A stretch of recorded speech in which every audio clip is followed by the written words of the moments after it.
Bismillahirrahmanirrahim. Assalamualaikum warahmatullahi wabarakatuh.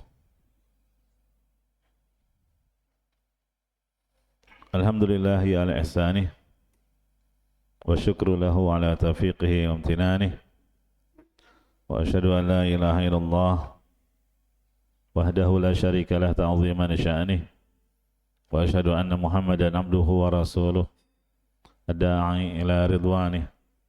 Allahumma salli alaihi wa ala alihi wa ashabihi wa ikhwanih.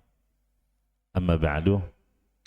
Kita lanjutkan pelajaran kita dari kitab Bahjatu Qulubil Abrar wa Qurratu Uyunil Akhyar fi Syarhi Jawami'il Akhbar karya Syekh Al-Alamah Abdurrahman bin Nasir As-Sa'di rahimahullahu taala. Malam ini kita masuki Al-Hadits Ar-Rabi' wal Arba'un. Hadis yang ke-44. Ma yanfa'ul abdu ba'da wafatihi, yaitu tentang hal-hal yang bermanfaat bagi seseorang sesudah wafatnya, sesudah kematiannya. Hadis yang dibawakan oleh penulis adalah hadis An Abi Hurairah radhiyallahu anhu qala Rasulullah sallallahu alaihi wasallam, idza mata al-'abdu inqata'a 'amaluhu illa min thalathin, sadaqatin jariyatin aw ilmin yuntafa'u bih aw waladin salih yad'u lahu. Rawahu Muslim. Hadisnya dari Abu Hurairah, yaitu Abdurrahman bin Sakhr radhiyallahu anhu. Dia berkata, Rasulullah sallallahu alaihi wasallam bersabda, idza matal abdu inqata'a 'amaluhu, jika seseorang meninggal dunia maka terputuslah amalannya, illa min thalathin, kecuali dari 3 perkara. Sadaqatin jariyah, yang pertama adalah sedekah jariyah, au ilmin yuntafa'u bih, yang kedua adalah ilmu yang dimanfaatkan, dan yang ketiga awaladin salih yad'u lahu, ya, anak saleh yang mendoakan kebaikan untuknya. Hadis riwayat Muslim. Ya, ini dalil bahwa pada dasarnya kematian itu menghentikan amalan seseorang. Kematian menghentikan amalan kita. Ya, orang yang sudah meninggal dunia tidak bisa lagi menambah catatan amalannya, tidak lagi bisa menambah catatan amal kebaikannya, dan juga tidak bisa menghapus dosa-dosa dan kesalahan yang telah dia perbuat. Ya, yang ada hanyalah ganjaran, balasan dari apa yang telah dia amalkan selama hidup di dunia ini. Nah, oleh karena itu jamaah azanillahu iyyakum, orang yang sudah meninggal dunia, mereka itu jauh lebih butuh terhadap pahala kebaikan daripada orang yang masih hidup. Ya, orang yang sudah meninggal dunia, siapapun dia, mereka jauh lebih butuh terhadap pahala kebaikan daripada kita yang masih hidup di dunia ini. Kenapa? Karena orang yang masih hidup tentunya dia masih bisa mengerjakan amalan, masih bisa melakukan berbagai kebajikan, dia masih bisa bertaubat, ya, masih banyak hal yang masih bisa mereka lakukan sesuai dengan kehendak dan keinginannya. Adapun orang yang sudah meninggal dunia, ya sudah tidak bisa lagi berbuat apa-apa. Iya. Nah, sudah tidak bisa menambah sedikit pun pahala kebaikan, dan juga tidak bisa lagi mengurangi dosa-dosa dan kesalahan yang telah dia kerjakan. Nah, oleh karena itu Al-Hafidz Abdul Haq Al-Isbili berkata, "Li'anna al-hayya qad yastaqillu bima yuhda ilaih wa yastahqiru ma yuthafu bihi." Orang yang masih hidup itu terkadang tidak merasa penting dengan apa yang diberikan kepadanya, atau bahkan cenderung dia meremehkan apa yang dia miliki. Wal mayyitu la yastahqiru syai'an min dzalik. Adapun orang yang sudah meninggal dunia, dia tidak akan meremehkan apapun yang dia dapatkan dari kebaikan, apalagi kalau dapat kiriman pahala, kiriman doa. Walau kana miqdara janah ba'udah, meskipun yang diberikan kepadanya hanya seukuran sayap seekor nyamuk. Walaupun yang diberikan kepadanya kebaikan itu hanya sesuatu yang remeh, ringan, kecil. Iya. Atau bahkan disebut au wazna mithqala dzarrah. Walaupun yang diberikan kepadanya kebaikan yang hanya seberat zarrah. Zarrah ini istilah sesuatu yang sangat kecil, ringan, saking kecilnya tidak bisa dipegang dan tidak bisa ditimbang. Sampai seringan itu pun dia akan mengetahui. Iya. Dia tidak akan remehkan. Li'annahu ya'lamu qimatahu. Karena dia sudah mengetahui nilai pemberian itu. Ya, wa qad kana yaqdiru alaihi, padahal dia waktu masih di dunia bisa dia lakukan amalan sekecil itu. Bisa dia, ada kesempatan dia untuk melakukannya. Fadayya'ahu, namun dia menyia-nyiakan kesempatan itu di saat hidupnya.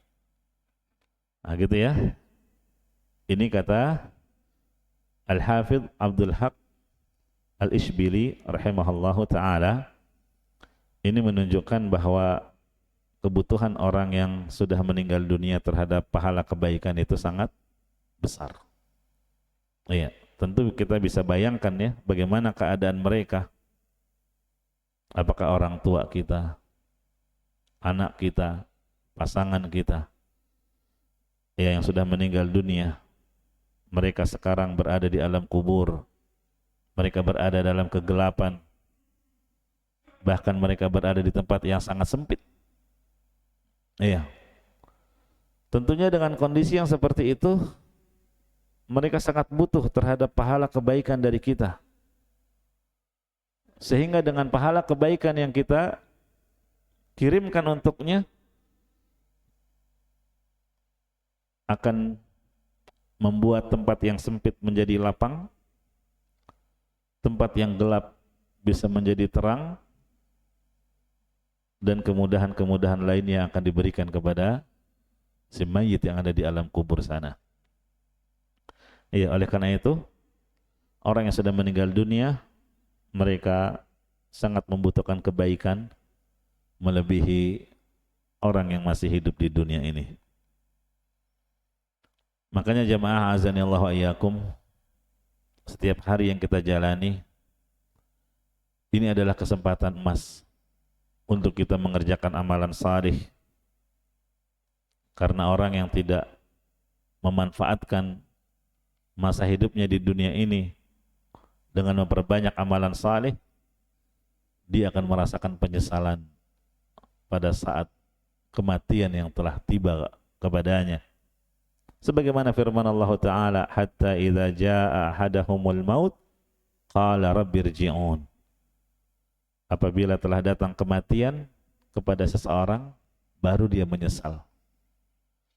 Dia mohon-mohon kepada Allah agar bisa dikembalikan lagi ke dunia. La'alli a'malu salihan fima taraktu. Untuk apa? Supaya aku bisa mengerjakan amal salih yang telah aku tinggalkan, yang telah aku lalaikan, yang telah aku remehkan. Tapi apa kata Allah? Kalla, sekali-kali tidak. Innaha kalimatun huwa qailuha, itu adalah perkataan yang diucapkan saja, hanya angan-angan yang mustahil akan terwujud. Wa min waraihim barzakhun ila yaumi yub'atsun, di belakang kehidupan dunia ini adalah barzakh, alam kubur, dan itu sampai hari kebangkitan kelak. Iya.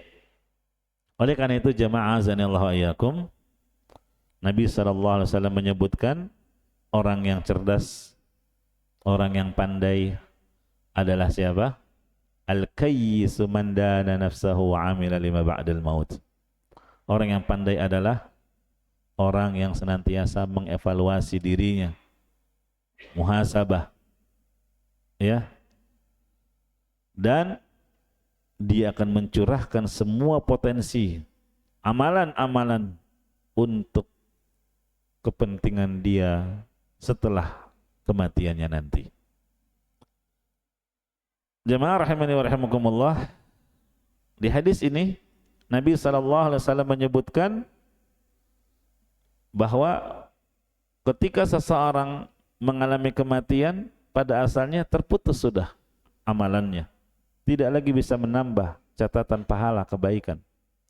Tapi dengan rahmat Allah Subhanahu wa taala, dengan kasih sayangnya Allah Subhanahu wa taala, dengan kemurahannya Allah, ada amalan-amalan yang bisa bermanfaat untuk si mayit, ya, terus mengiringi dia, yang dikecualikan, tidak terputus, yang akan sampai kepada si mayit sekalipun dia telah berada di alam kubur. Nah, ini dari rahmat Allah, kemurahannya dan kasih sayangnya. Iya. Berkata Asy-Syaikh Abdurrahman bin Nasir As-Sa'di rahimahullah, darud dunya ja'alahallahu dar amal yatazawwadu minha al-ibadu min al-khair aw asy-syarr lid-daril ukhra wa hiya darul jaza.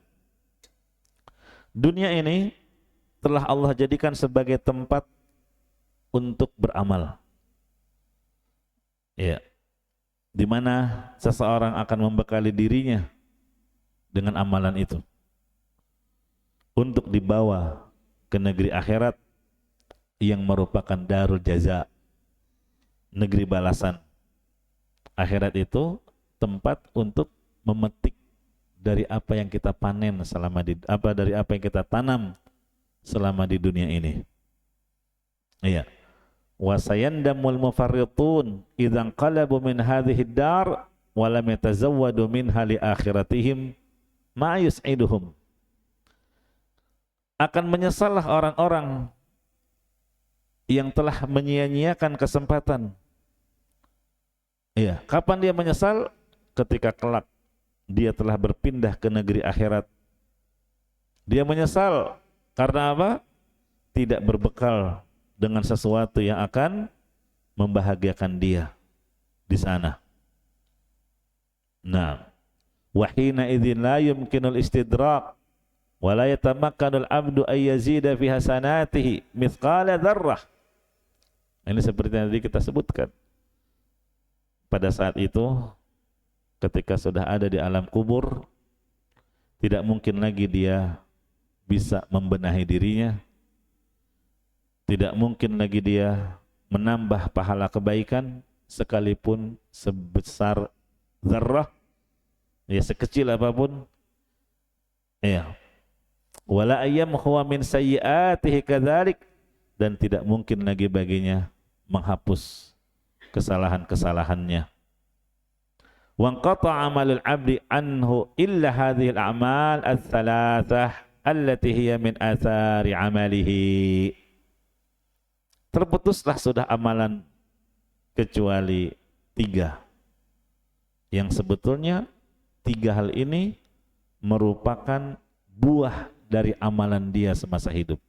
Jadi jamaah rahimani wa rahimakumullah, amalan itu bisa jadi amalan yang akan bersampai kepada si mayit, amalan yang sampai kepada si mayit di alam kuburnya bisa jadi bersumber dari dua. Yang pertama dari amalan si mayit di masa hidupnya, atau orang lain yang masih hidup di dunia yang mengamalkannya, tapi pahalanya dihadiahkan untuk si mayit. Iya. Namun jamaah azani Allah wa iyyakum, ada hal-hal yang harus diperhatikan di sini, yaitu amalan yang bisa bermanfaat bagi orang yang sedang meninggal dunia harus dengan dalil. Karena ini perkara gaib. Ya. Tidak bisa dengan dikarang-karang sendiri. Iya. Ini perkara gaib dan tidak ada yang mengetahui perkara gaib kecuali Allah Subhanahu wa taala. Makanya untuk menetapkan ini amalan sampai kepada si mayit butuh dalil. Ya, enggak boleh seseorang menetapkan amalan ini, amalan itu bisa sampai kepada si mayit ya, kecuali dengan dalil. Nah, di hadis ini disebutkan 3 amalan yang akan sampai. Yang sebetulnya amalan-amalan ini adalah buah dari amalan si mayit di masa hidupnya. Al-awwalu as-sadaqatul jariyah, ay al-mustamirru naf'uha wa dzalika kal waqfi. Yang pertama adalah amalan jariyah atau sedekah jariyah. Sedekah yang terus-menerus mendatangkan manfaat. Seperti wakaf. Ya. Seperti wakaf. Nah, makanya sudah punyakah kita ya apa yang kita sudah wakafkan yang kita harapkan pahalanya terus mengalir ketika kita sudah berada di alam kubur? Iya. Lihatlah para sahabat. Ya. Mereka mempunyai semangat untuk wakaf, sampai kata siapa? Jabir radhiyallahu anhu, sebagaimana dinukil dalam kitab Al-Mughni, lam yakun ahadun min ashabin nabi dzu maqdaratin illa waqaf. Tidak ada seorang pun di kalangan sahabat Nabi yang punya kelapangan, ya, punya kemampuan harta, melainkan dia akan mewakafkan harta itu. Ya, jadi kata Jabir bin Abdullah, ya, sahabat yang punya kelapangan harta semuanya punya wakaf. Ya. Nah, maka apa yang antum sudah wakafkan? Karena itu yang termasuk mengalir terus pahalanya ketika antum sudah di alam kubur sana. Ketika ayat turun di surah Ali Imran ayat 92, Allah berfirman, lan tanalul birra hatta tunfiqu mimma tuhibbun. Kalian sekali-kali tidak sampai kepada kebajikan yang sempurna sebelum kalian menginfakkan sebagian harta yang kalian cintai. Iya. Maka Umar bin Khattab radhiyallahu anhu dia memperoleh bagian tanah di Khaybar. Asaba Umar bi Khaybar ardan. Iya. Dia dapat jatah tanah di Khaybar. Wallahu alam apakah ini termasuk jatah dari ghanimah? Ya, intinya dia memperoleh bagian di sana. Fa'atan Nabiyya sallallahu alaihi wasallam, Umar pun datang ke Nabi sallallahu alaihi wasallam. Faqal asabtu ardan lam usib malan qattu anfasa minhu. Aku sudah mendapatkan bagian tanah yang saya tidak memperoleh harta selain ini. Dan inilah harta yang paling berharga bagiku. Kan tadi ayatnya, kalian tidak akan memperoleh kebajikan yang sempurna sampai menginfakkan harta yang kalian paling cintai. Jadi dipikir-pikir, apa harta yang paling saya cintai? Kata Umar, oh saya punya tanah di Khaybar. Dan itu adalah harta yang paling berharga bagiku. Maka bagaimana menurutmu ya Rasulullah? Ya, apa yang kau perintahkan dengan sebidang tanahku ini? Diminta pendapat Nabi SAW. Kata Nabi SAW, in syi'ta habbasta aslaha wa tasaddaqta biha. Ini wakaf. Ya. Kalau kamu mau, kamu wakafkan saja itu tanah. Iya. Sedekahkan hasilnya. Iya. Jadi itu dijadikan tanah wakaf. Akhirnya apa? Umar melakukan apa yang Nabi sarankan. Sehingga apa? Tanah itu nggak boleh dijual, tidak boleh dihibahkan, tidak bisa diwarisi, tapi hasilnya diinfakkan untuk apa? Fuqara, masakin, untuk memerdekakan budak, dan untuk menjamu tamu, untuk ibnu sabil, dan yang seterusnya. Nah, itulah Umar. Ya, Masya Allah. Dan ini adalah wakaf pertama kali dalam Islam. Iya. Apa yang dilakukan oleh Umar bin Khattab radhiyallahu anhu.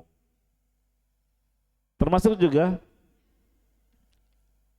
apa yang dilakukan oleh Utsman bin Affan radhiyallahu anhu ketika Nabi tiba di kota Madinah, hijrah, itu tidak menjumpai air yang enak rasanya. Ya, di sana itu kalau gali sumur nggak gampang dapat air yang rasanya enak. Nggak kayak di kita. Mudah gali sumur, baru kedalaman berapa, keluar air, wadah rasanya enak, seger, tawar, jernih. Kalau di sana, ya kayak daerah Jakarta Utara lah, asin, iya, rada rasanya nggak enak gitu. Kecuali ada sumur yang disebut dengan rumah. Maka Nabi SAW bersabda, man yashtari bi'ra rumah fayaj'ala dalwahu ma'a dila'il muslimin. Siapa yang mau beli sumur rumah ini, namanya rumah, ya, kemudian dia menjadikan embernya bersama ember kaum muslimin, maksudnya setelah dia beli, dia wakafkan. Dia bisa ngambil air dari sumur itu, tapi kaum muslimin yang lain juga boleh nimba dari situ. Ya. Naam. Kemudian kata Nabi sallallahu alaihi wasallam,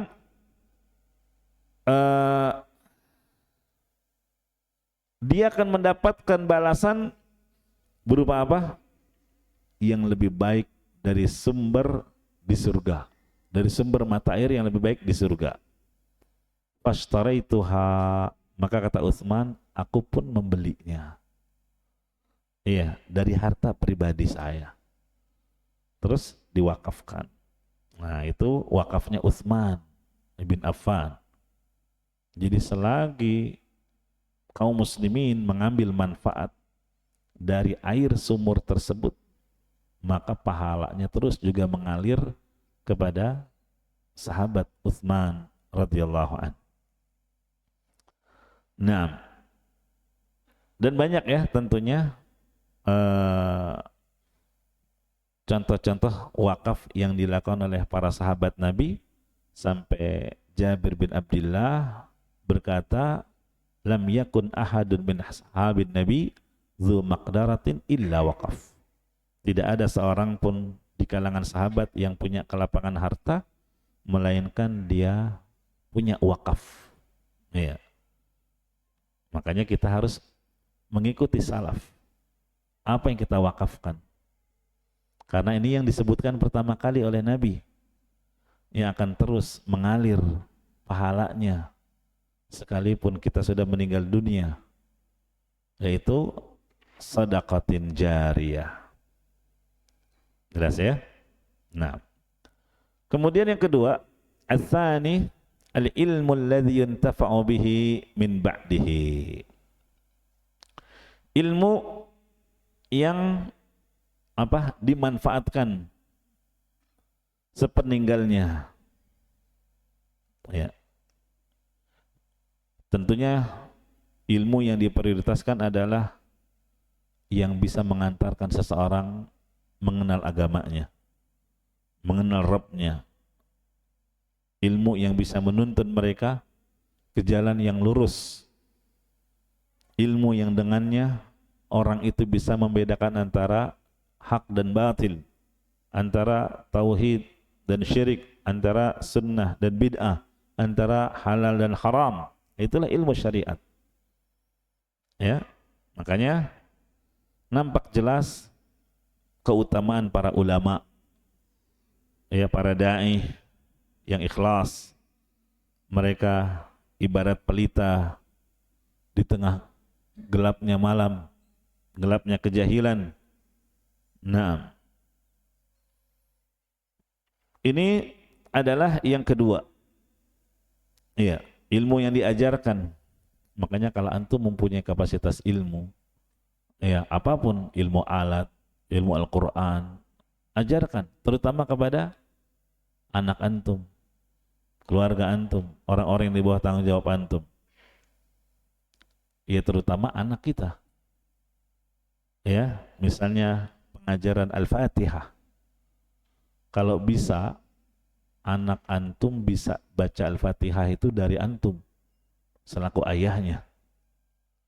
Iya, jangan lewat orang lain. Kenapa? Karena itu surat yang akan dia baca terus dalam salatnya, salat fardu 5 waktu, salat sunnah, ya kan? Sehingga kalau anak membaca Al-Fatihah dalam salatnya huruf per huruf, dia dapat pahala, dan antum yang menjadi sebab dia bisa membaca Al-Fatihah pun mendapatkan pahala. Itu contoh yang paling gampang. Masa nggak bisa Al-Fatihah? Iya.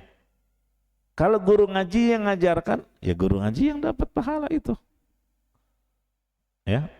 Belum lagi dengan ibadah, salat, ya, tata cara wudu. Kalau bisa, antumlah yang mengajarkan ke mereka. Karena antumlah yang paling berhak untuk mendapatkan kiriman pahala dari apa yang mereka amalkan. Itulah yang dimaksud ilmun yuntafa'u bihi. Iya. Apalagi di zaman sekarang, jamaah azanillahu wa iyyakum, ya. Kalau dulu ada istilah orang yang berilmu ketika meninggal dunia, sementara karya tulisnya masih ada, sungguh beruntung dia. Iya kan? Nah, itu kitab-kitab para ulama. Tapi kita nggak tahu suara mereka kayak apa. Iya. Hanya terbatas dengan tulisan. Adapun sekarang, Masya Allah, suaranya bisa terekam. Ya.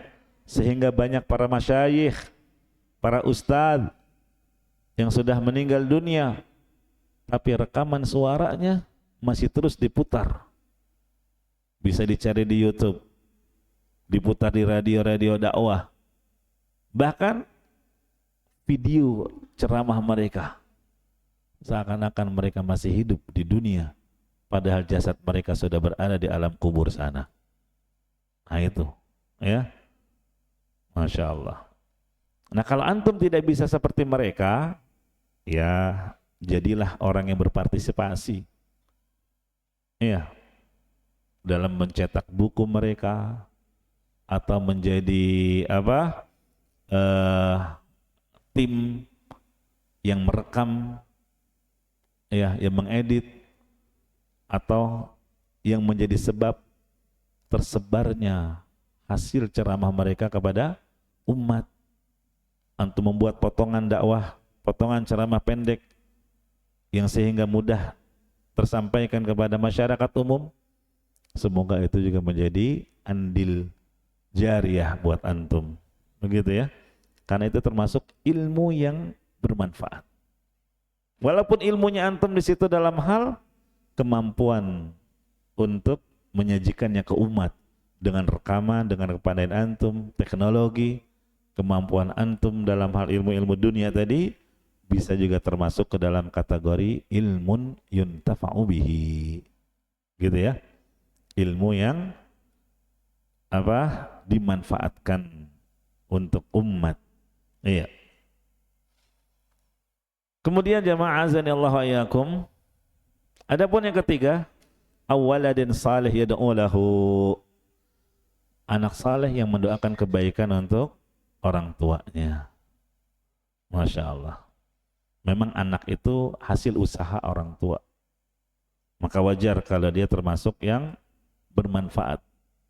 Ya, amalan-amalan saleh yang dikerjakan si anak itu akan menjadikan orang tuanya juga dapat pahala. Ya. Tanpa mengurangi pahala si anak itu sedikit pun.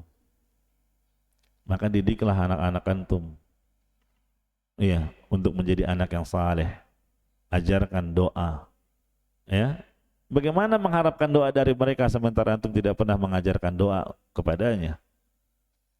Nah, disebutkan dalam hadis riwayat Imam Tirmidzi, Imam Nasa'i dan Ibnu Majah dari Aisyah radhiyallahu anha, Rasulullah sallallahu alaihi wasallam bersabda, "Inna atyaba ma akaltum min kasbikum."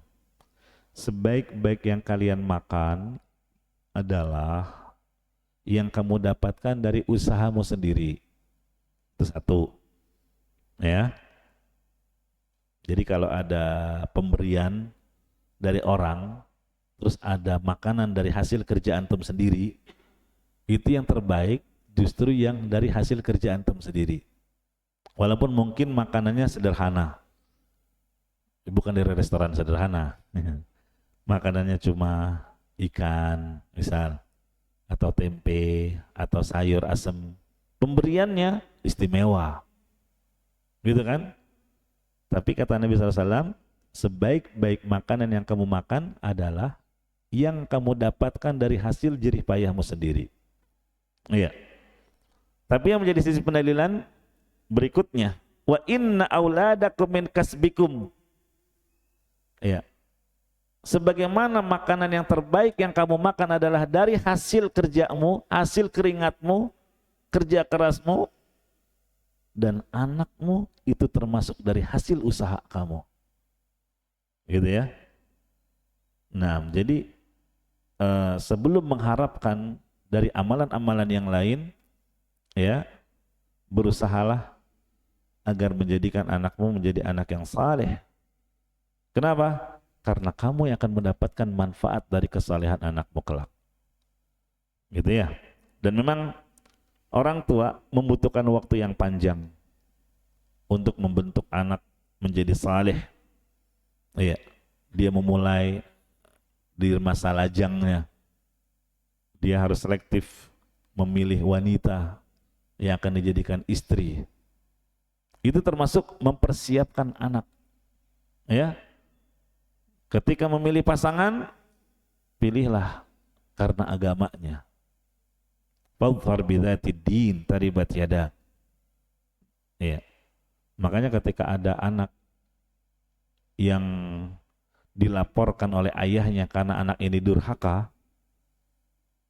Jadi ada seorang bapak-bapak datang ke Umar ngelapor anaknya durhaka.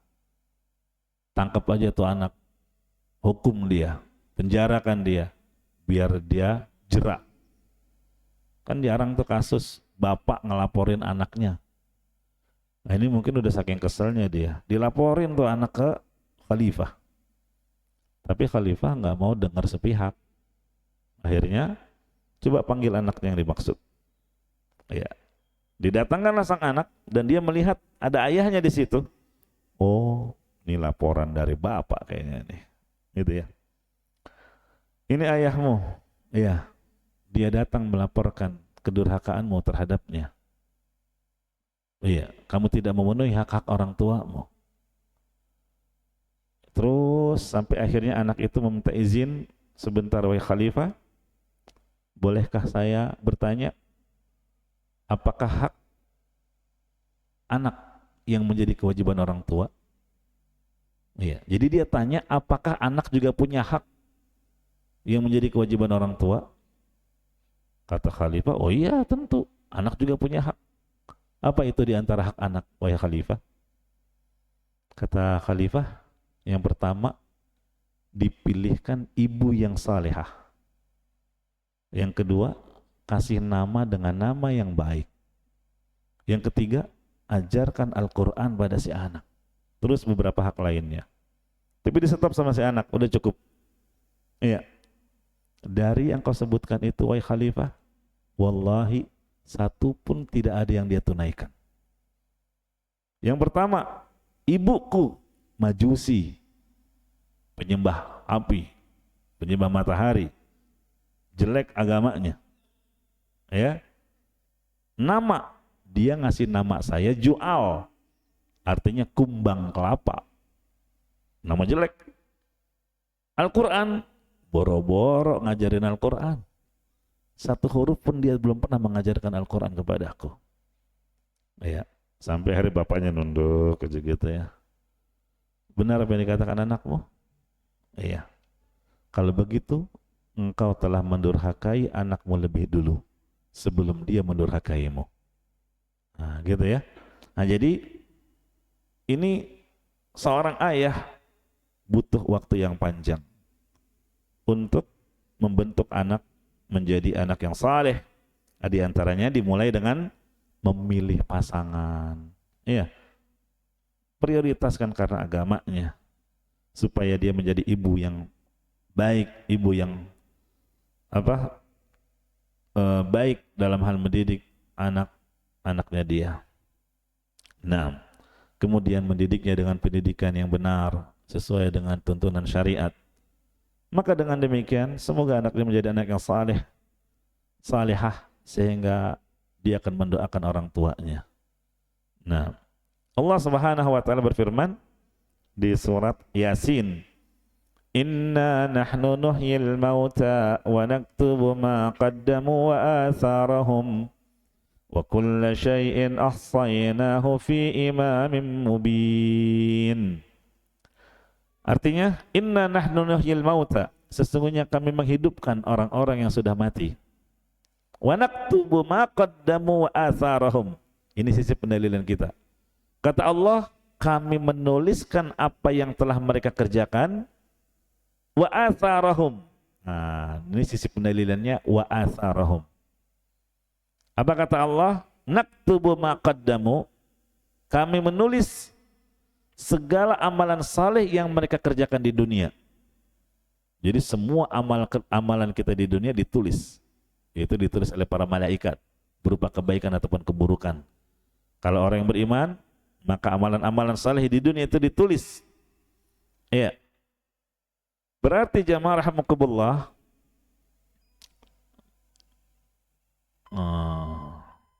azan dulu. Silakan muadzin untuk mengumandangkan azan.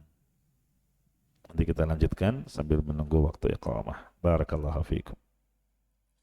Allah.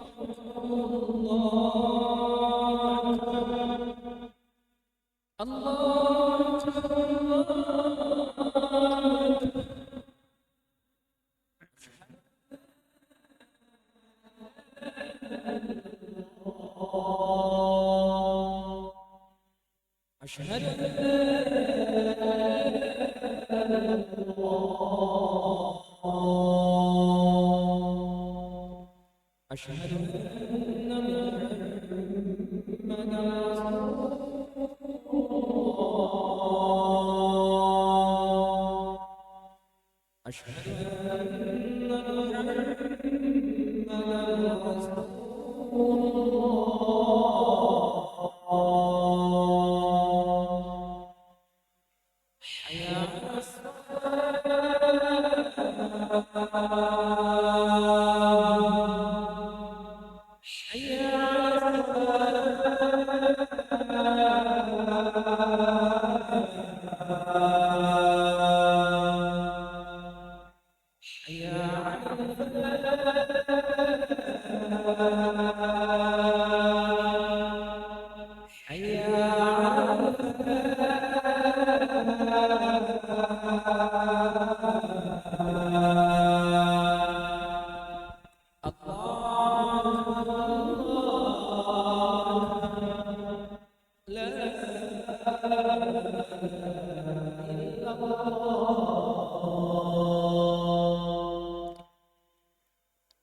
Allahumma rabb hadhihi ad-da'wati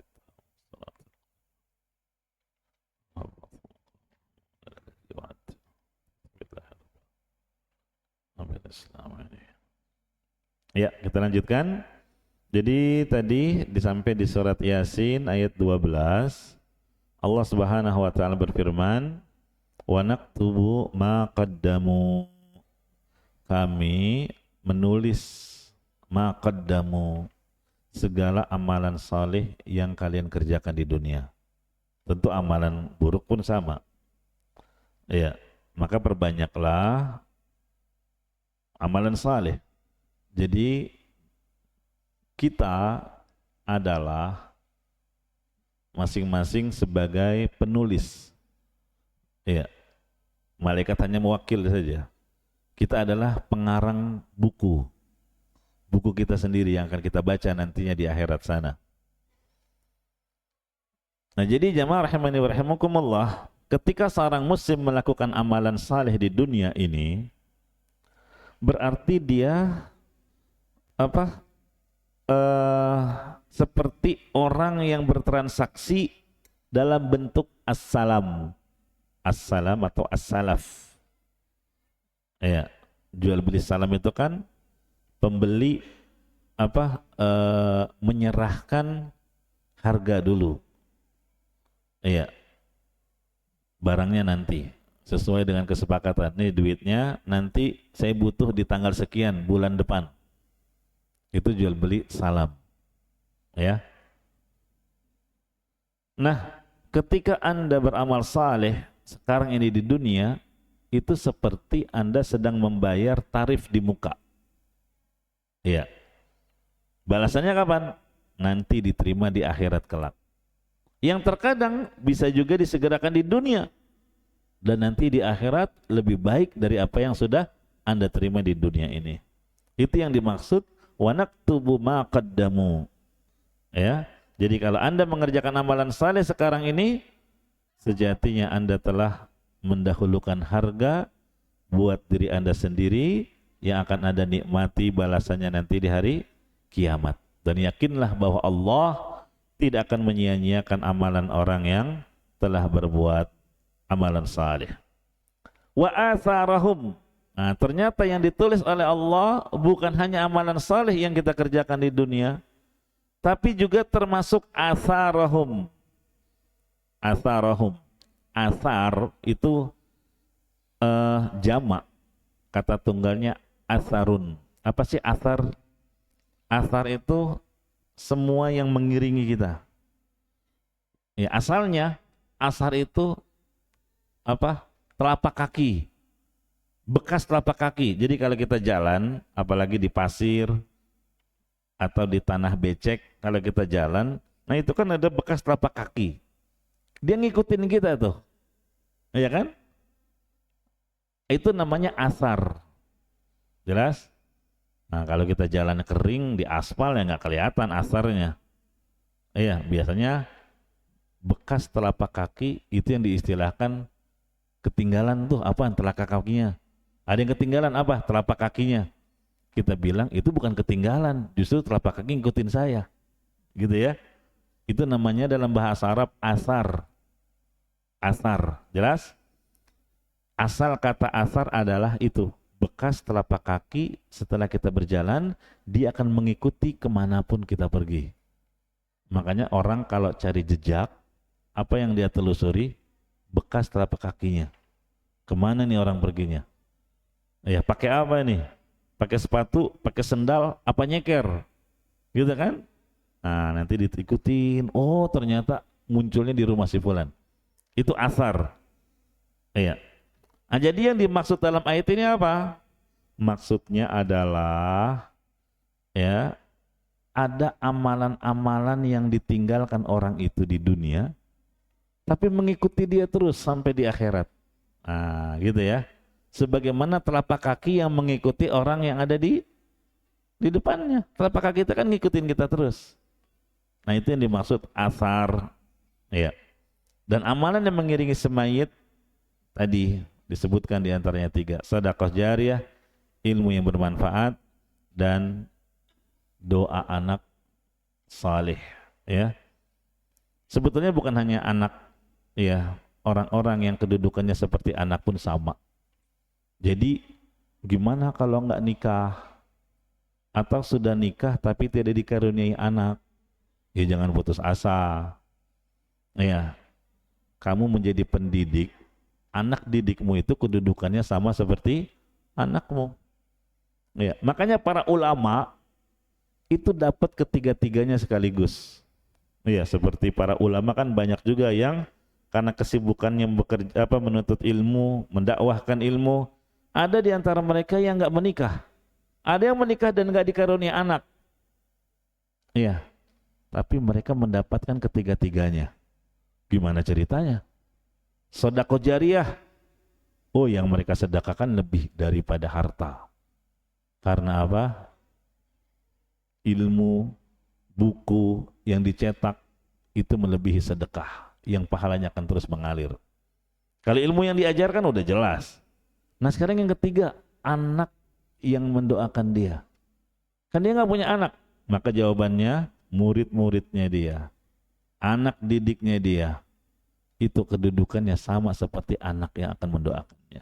Oleh karena itu di antara adab seorang murid adalah senantiasa mendoakan kebaikan untuk guru-gurunya. Ketika murid-murid ini mendoakan kebaikan untuk sang guru, itu posisinya sama seperti waladun salih yad'u lahu, anak saleh yang mendoakan kebaikan untuk orang tuanya. Ya, sekalipun murid saleh yang mendoakan guru-gurunya. Begitu ya. Nah, kemudian yang terakhir di sini kata Syekh, wa yustadallu bi hadzal hadits ala targhib fi tazawwuj alladhi min thamaratihi husulul aulad as-salihin. Ya. Sebagian ulama berdalil dengan hadis ini targhib, motivasi untuk menikah. Kenapa? Karena buah dari pernikahan itu akan lahirnya anak, ya, dikaruniai anak yang saleh. Ya, begitu juga istri yang salihah. Ya. Nah, kenapa? Karena tadi disebutkan awaladin salih yad'u lahu, anak yang saleh yang akan mendoakan kebaikan untuknya. Ya, bagaimana dia akan memiliki anak yang saleh kalau dia tidak mau menikah? Begitu. Walaupun tadi sudah diingatkan juga bahwa anak saleh di sini dimaksud bisa menjadi anak kandungnya atau juga anak didiknya. Demikian, wallahu a'lam bishawab.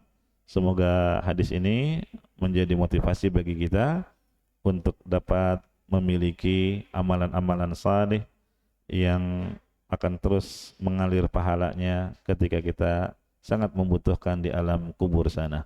Barakallahu fiikum wa jazakumullahu khairan. Naktafi bihadzal qadar.